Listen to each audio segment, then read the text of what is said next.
सूर्यदेवाय नमः। ओम सूर्यदेवाय नमः।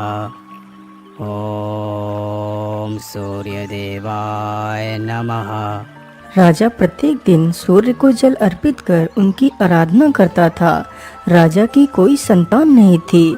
वह सूर्य से सिर्फ एक पुत्र की कामना ही करता था। हे सूर्यदेव, मैंने आपकी पूजा हमेशा सच्चे हृदय से की है, लेकिन फिर भी मेरी कामना पूर्ण क्यों नहीं हो रही? क्या मैं अपने जीवन में पुत्र का सुख कभी नहीं भोग पाऊंगा? हे सूर्यदेव, आज आपको जवाब देना ही होगा। आखिर मुझे संतान की प्राप्ति क्यों नहीं हो रही है? यदि आपने मुझे इसका जवाब नहीं दिया तो मैं इसी नदी में कूदकर अपनी जान दे दूंगा। राजा के मुख से जैसे ही यह बात निकलती है तो सूर्य की एक किरण नदी के किनारे पड़े एक पत्थर पर पड़ती है, तो पत्थर एक मेढक के रूप में परिवर्तित हो जाता है।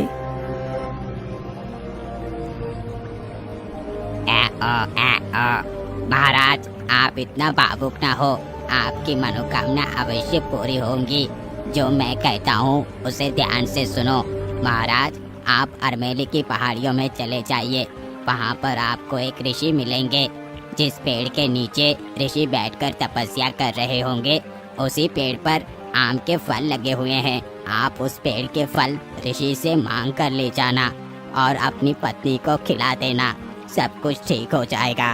और हाँ, याद रखना, उन आम के फलों को तुम्हें नहीं तोड़ना है। तुम्हें वो फल उन्हीं ऋषि से ही तोड़वाना है। इतना बोलकर वह मेढक गायब हो जाता है।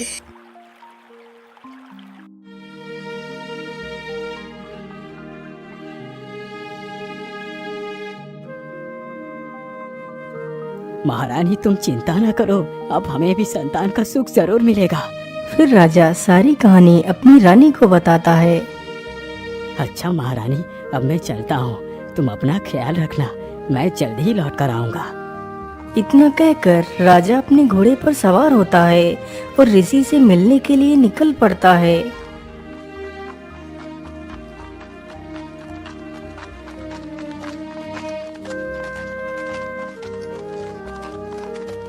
राजा चलते चलते जल्दी ही अरमोली की पहाड़ियों में पहुंच जाता है।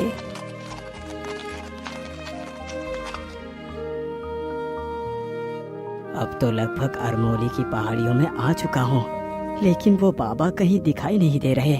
मुझे लगता है शायद बाबा उस तरफ होंगे। चलो उधर को ही चलता हूँ। इतना सोचकर राजा उधर को ही चल देता है।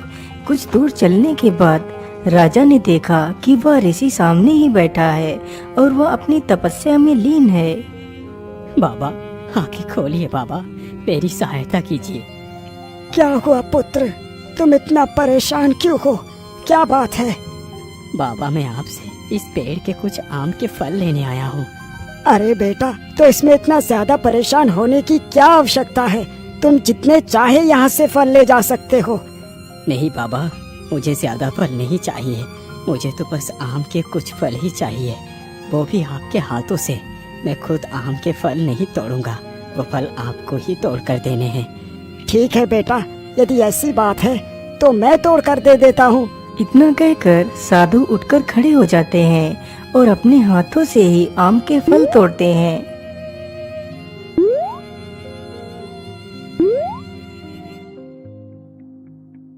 ये लो बेटा, तुम इन फलों को ले जा सकते हो। राजा तुरंत ही ऋषि से आम के 5 फल लेता है और वहाँ से चल देता है।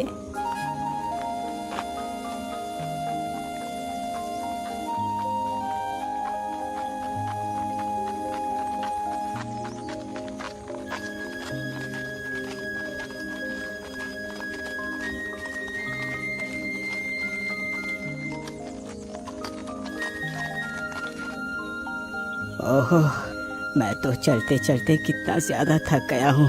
चलो इसी पेड़ के नीचे थोड़ा सा आराम कर लेता हूँ, फिर आगे चलूँगा।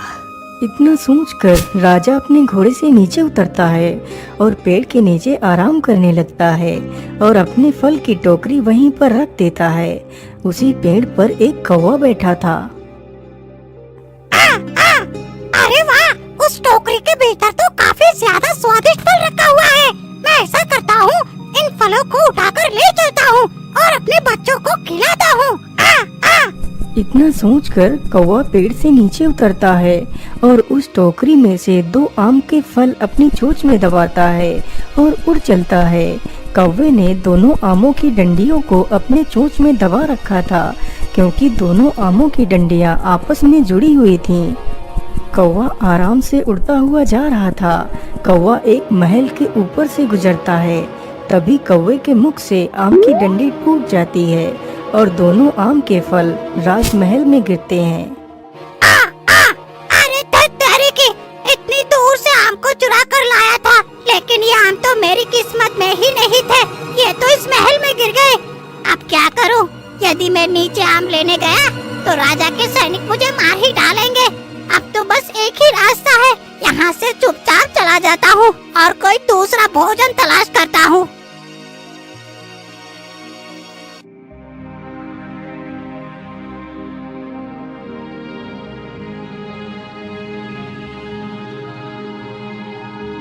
अरे ये क्या, टोकरी में तो 5 फल थे, लेकिन इसमें तो सिर्फ 3 फल ही रह गए। बाकी के 2 फल कहाँ गए? मुझे तो लगता है मेरे तो फल किसी भूखे जीव ने उठाकर खा लिए होंगे। चलो कोई बात नहीं, अब मैं वापस महल चलता हूँ। कहीं फिर से कोई जीव आकर मेरे इन फलों को खा गया तो मेरी सारी तपस्या ही भंग हो जाएगी। इसीलिए मुझे बिना देर किए हुए यहाँ से चलना चाहिए। इतना सोचकर राजा अपनी फल की टोकरी उठाता है और वहाँ से चला जाता है। महारानी जी, आप इन फलों को खा लीजिए। यदि ईश्वर ने चाहा तो सब कुछ ठीक हो जाएगा। महारानी तुरंत ही तीनों आम के फलों को खाने लगती है और जल्दी ही सारे आम के फल खा लेती है।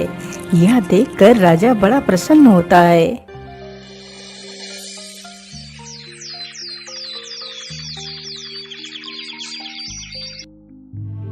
एक साल के बाद महारानी ने 3 पुत्रों को जन्म दिया।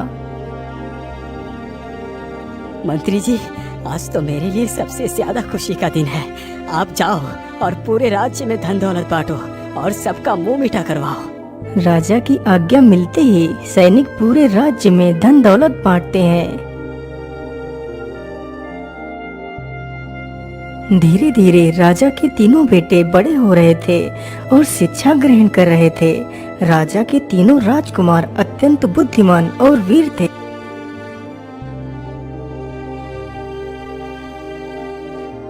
राजकुमारों, तुम्हें उस वृक्ष पर लगे उन तीनों फलों को भेजना है।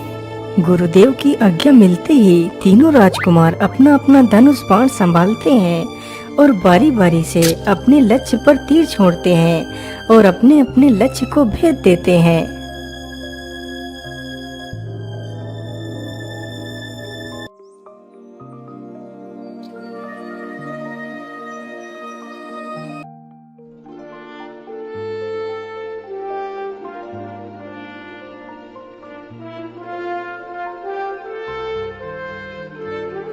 महाराज, क्या बात है? मैं कई दिनों से देख रहा हूँ कि आप बहुत चिंतित दिखाई पड़ रहे हैं। मंत्री जी, मैं आपको क्या बताऊं, मेरी चिंता का कारण मेरे तीनों राजकुमार हैं। लेकिन महाराज, तीनों राजकुमार चिंता का विषय कैसे हुए? मैं कुछ समझा नहीं महाराज, आप क्या कहना चाहते हैं? मंत्री जी, अब तो मेरे तीनों राजकुमार विवाह के योग्य हो चुके हैं। अरे महाराज, तो इसमें इतनी चिंता करने की क्या आवश्यकता है? आप जब चाहे तब विवाह कर सकते हैं। नहीं मंत्री जी, समस्या कुछ और ही है। हमारे तीनों राजकुमार अत्यंत बुद्धिमान और वीर हैं। मुझे उन तीनों के लिए वैसे ही बुद्धिमान बहुएं चाहिए। लेकिन मंत्री जी, मुझे लगता नहीं कि मेरी ये इच्छा पूरी हो पाएगी। महाराज, आप चिंतित ना हो, मैं खुद ढूंढ कर लाऊंगा राजकुमारों के लिए योग्य बहुएं। बस आप मुझे जाने की आज्ञा दें। ठीक है मंत्री जी, आपको जाने की आज्ञा है। मंत्री जी अपने 2 सैनिकों के साथ उन राजकुमारों के लिए वर वधू ढूंढने के लिए निकल पड़ते हैं।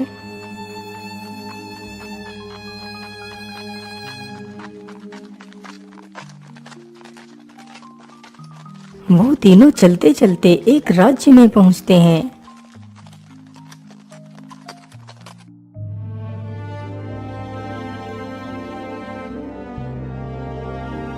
महाराज, मैं मानिक राज्य का मंत्री शांतनु हूँ। मैं अपने महाराज की आज्ञा से उनके तीनों पुत्र के विवाह के लिए सुंदर और योग्य कन्या ढूंढने के लिए निकला हूँ। मंत्री जी, हमें आपके राजा का प्रस्ताव स्वीकार है। परंतु महाराज, रिश्ता करने से पहले मैं आपकी बेटी से एक पहेली का जवाब जानना चाहता हूँ। यदि राजकुमारी ने मेरी पहेली का जवाब सही दिया तो मैं विवाह की बात आगे बढ़ाऊंगा। हाँ हाँ मंत्री जी, क्यों नहीं, आप जो कुछ भी पूछना चाहते हैं पूछ सकते हैं। राजकुमारी जी, आप मेरी पहेली को ध्यान से सुनो। 7 रंगों की एक चटाई बारिश में देती है दिखाई। मंत्री की इस पहेली को सुनकर राजकुमारी चौंक जाती है और उस पहेली का जवाब नहीं दे पाती। मंत्री कई सारे राज्यों में जाता है और विवाह का प्रस्ताव रखकर अपनी पहेली पूछता है, लेकिन कोई भी राजकुमारी पहेली का जवाब नहीं दे पाती।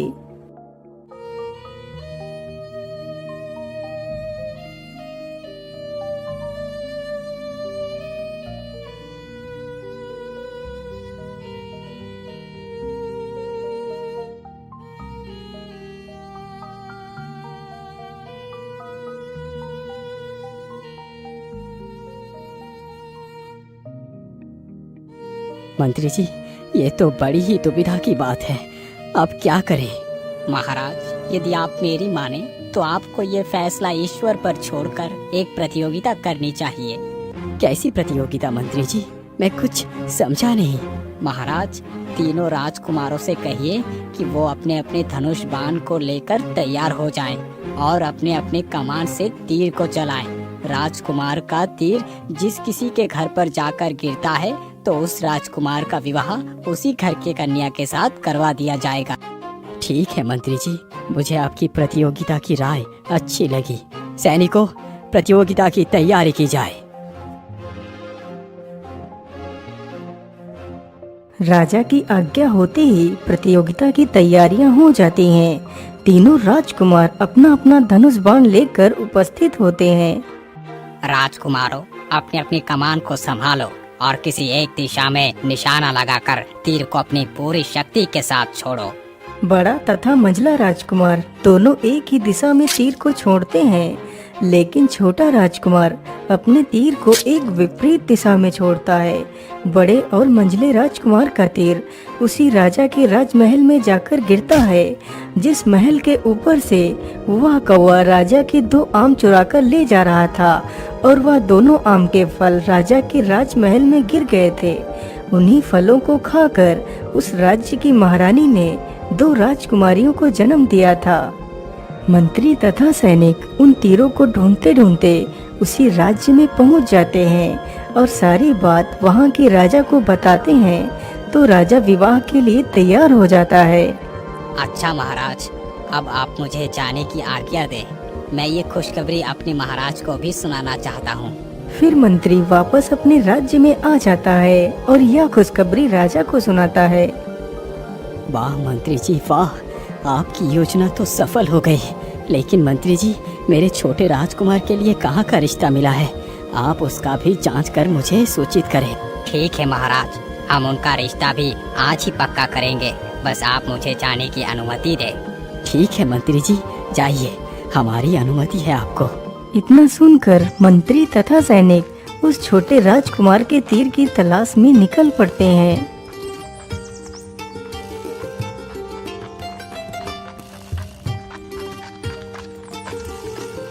वह सारे लोग तीर को ढूंढते ढूंढते काफी ज्यादा घने जंगलों में चले जाते हैं, क्योंकि जिस ओर राजकुमार ने अपना तीर चलाया था उधर दूर दूर तक कोई दूसरा राज्य नहीं था।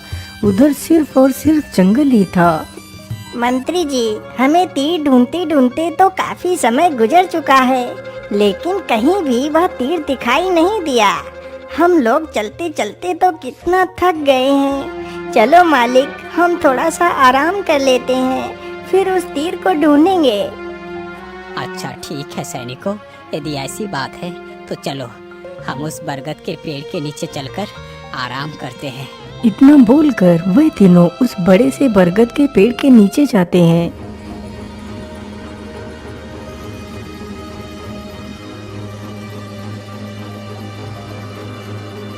अरे मंत्री जी, जरा उधर देखिए, राजकुमार के द्वारा चलाया गया तीर तो इस बरगद के ऊपर है और वहीं पर तो एक बंदरिया भी बैठी हुई है।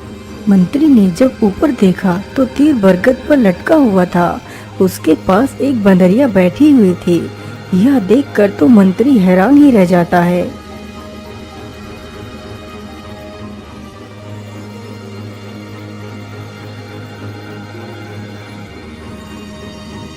मंत्री जी, मेरे छोटे राजकुमार का तीर एक बंदरिया के पास गिरा है, तो क्या मेरा पुत्र एक बंदरिया से विवाह करेगा? महाराज, यदि आप बुरा ना माने तो इसका भी एक उपाय है। हाँ हाँ बोलिए मंत्री जी, मैं अपने पुत्र के लिए कुछ भी करूँगा। महाराज, हम फिर से राजकुमार को तीर चलाने के लिए कहते हैं। इस बार हम राजकुमार को दूसरे दिशा में तीर चलाने को कहेंगे।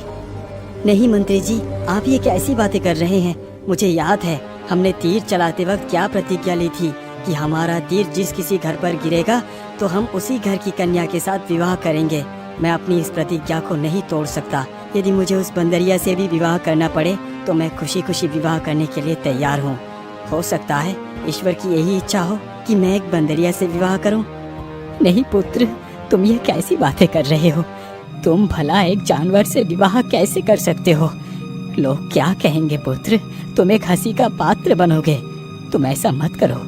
नहीं पिताजी, अब चाहे कुछ भी हो, मैं अपनी प्रतिज्ञा को नहीं तोड़ूंगा। यदि तुम अपनी जीत को नहीं छोड़ सकते तो ठीक है, जाओ और उस बंदरिया के साथ विवाह कर लो। मैं इस विवाह से बिल्कुल भी सहमत नहीं हूँ और ना ही तुम्हारे इस विवाह में शामिल होऊंगा। तुम्हें जो भी करना है वो करो जाकर। राजा की यह बात सुनकर राजकुमार अपने घोड़े पर सवार होता है और उस बंदरिया से मिलने के लिए निकल पड़ता है।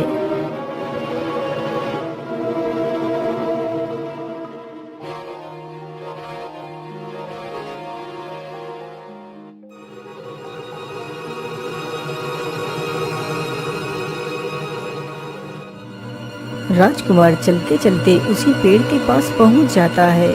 उधर राजकुमार के दोनों भाइयों का विवाह उन दोनों राजकुमारियों के साथ हो जाता है।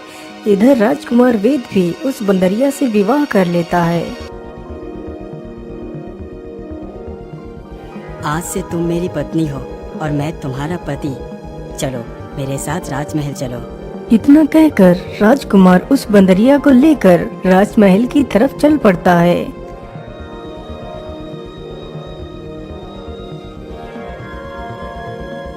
राजकुमार जल्दी ही राजमहल में पहुंच जाता है।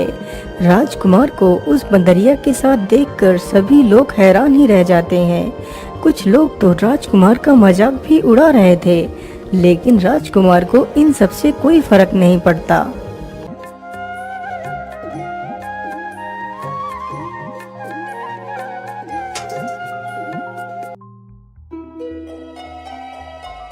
राजकुमार प्रत्येक दिन उस बंदरिया को लेकर बगीचे में टहलता है। यह सब कुछ देखकर राजा को अपने बेटे की मूर्खता पर बड़ा क्रोध आता है। राजकुमार तो मेरी इज्जत मान मर्यादा का कोई ख्याल ही नहीं कर रहा। यदि ऐसा ही होता रहा तो देश विदेश के राजा मेरी क्या इज्जत करेंगे। मुझे कुछ न कुछ तो करना ही होगा। मंत्री जी, राजकुमार को हमारे कक्ष में बुलाकर लाया जाए। राजकुमार जी, महाराज आपको अपने कक्ष में बुला रहे हैं। राजा फिर से राजकुमार को समझाता है, लेकिन राजकुमार अपने वचन से पीछे नहीं हटता। पिताजी, आप ये क्या कह रहे हैं? हाँ राजकुमार, मैं एकदम ठीक कह रहा हूँ। यदि तुम्हें इस महल में रहना है तो तुम्हें उस बंदरिया को छोड़ना ही होगा, और यदि तुमने उसे नहीं छोड़ा तो तुम्हें ये महल छोड़कर दूसरे महल में जाना होगा, जहाँ पर तुम दोनों के अलावा कोई नहीं होगा सिवाय कुछ नौकर के। अभी भी समय है तुम्हारे पास, सुधर जाओ। पिताजी, मैं दूसरे राजमहल जाने के लिए तैयार हूँ। इतना कहकर राजकुमार उस बंदरिया को लेकर दूसरे महल में चला जाता है। राजा के छोटे बेटे ने एक जानवर से विवाह किया। यह बात उन दोनों राजकुमारों के ससुर को पता चलती है। हे भगवान, ये कैसा संयोग है, एक इंसान एक जानवर से विवाह कर रहा है। जरा मैं भी तो देखूं उस महान राजकुमार को जिसने अपनी प्रतिज्ञा के लिए अपना संपूर्ण जीवन एक जानवर के साथ बिताने का निश्चय कर लिया है। सैनिक, तुम हमारा संदेश लेकर मानिक राज्य जाओ और राजा से कहो कि हम उनके छोटे राजकुमार और उनकी पत्नी से मिलना चाहते हैं। महाराज, हमारे महाराज आपके छोटे राजकुमार और उनकी पत्नी से मिलना चाहते हैं महाराज। सैनिकों की यह बात सुनकर राजा थोड़ा सा परेशान हो जाता है, लेकिन अब राजा के पास हाँ के अलावा दूसरा कोई विकल्प नहीं रहता। ठीक है सैनिकों, तुम जाकर अपने महाराज से कह दो कि वो राजकुमार से मिलने कल आ सकते हैं। इतना सुनकर वह सैनिक वहाँ से चले जाते हैं। सैनिकों, हमारे छोटे राजकुमार के पास जाओ और उससे कह दो कि तुम्हारे बड़े भैया के ससुर तुमसे और तुम्हारी पत्नी से मिलना चाहते हैं। सैनिक तुरंत ही राजकुमार से मिलने के लिए निकल पड़ते हैं। वह दोनों सैनिक जल्दी ही राजकुमार के पास पहुंचकर उन्हें सारा संदेश सुनाते हैं और वहां से वापस चले जाते हैं। हे भगवान, आखिर ये सब मुझे चैन से जीने क्यों नहीं दे रहे? हर कोई जानबूझकर मेरा मजाक क्यों बनाना चाहता है? काश कि तुम मेरी बात को समझ पाती और कुछ बोल पाती तो मेरी समस्याएं कुछ कम हो जाती। राजकुमार के मुख से यह बात सुनकर वह बंदरिया राजकुमार को इशारे में कुछ कहती है। अरे तुम्हें क्या हुआ? तुम क्या कहना चाहती हो? तभी वह बंदरिया राजकुमार को कोई वस्तु देती है। वह वस्तु एक मिट्टी के घड़े का टूटा हुआ टुकड़ा था। अरे ये क्या? ये तो एक मिट्टी के घड़े का टुकड़ा है, लेकिन इसके ऊपर तो कुछ लिखा हुआ भी है। क्या लिखा है? हे राजकुमार, तुम्हें तुम्हारी सारे सवाल के जवाब जरूर मिलेंगे। तुम इस घड़े के टुकड़े को उस पेड़ के पास लेकर जाओ जहाँ पर मैं तुम्हें मिली थी। उसी पेड़ के खोखले तने में तुम्हें इस टुकड़े को डालना है और वहीं पर खड़े होकर जवाब का इंतजार करना है। आखिर उस पेड़ के पास मुझे क्या जवाब मिल सकता है? मुझे चलकर देखना चाहिए। अच्छा ठीक है, तुम यहीं पर रहना, कहीं जाना नहीं, मैं जल्दी ही लौटकर आ जाऊंगा। इतना कहकर राजकुमार अपने घोड़े पर सवार होता है और निकल पड़ता है।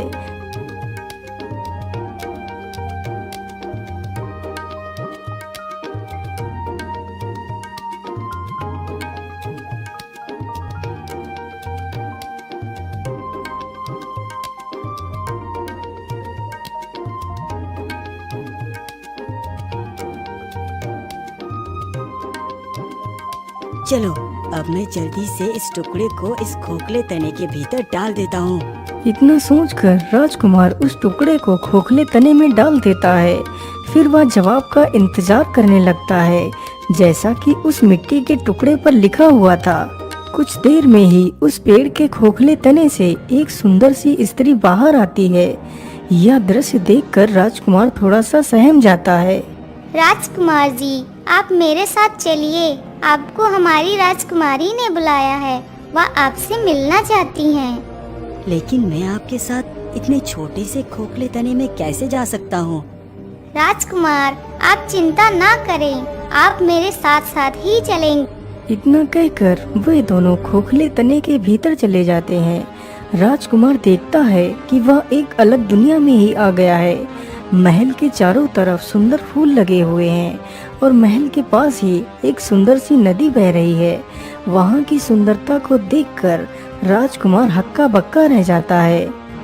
अरे वाह, यहाँ की सुंदरता को देखकर तो ऐसा लगता है जैसे मैं अपनी सारी चिंताओं को भूल गया हूँ।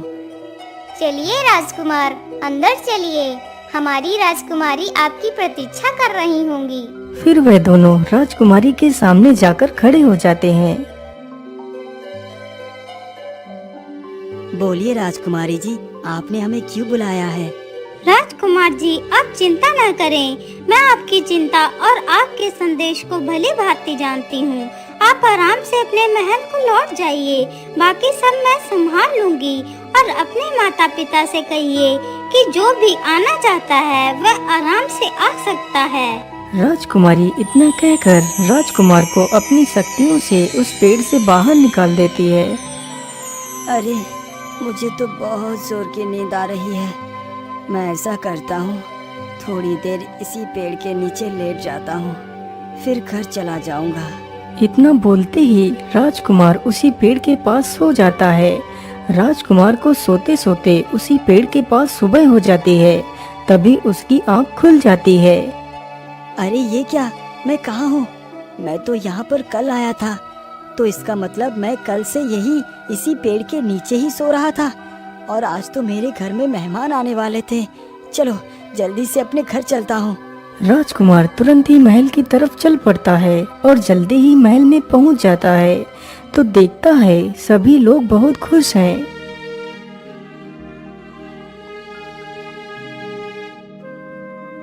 वाह बेटा, तुम्हारी पत्नी तो वाकई कितनी संस्कारी है।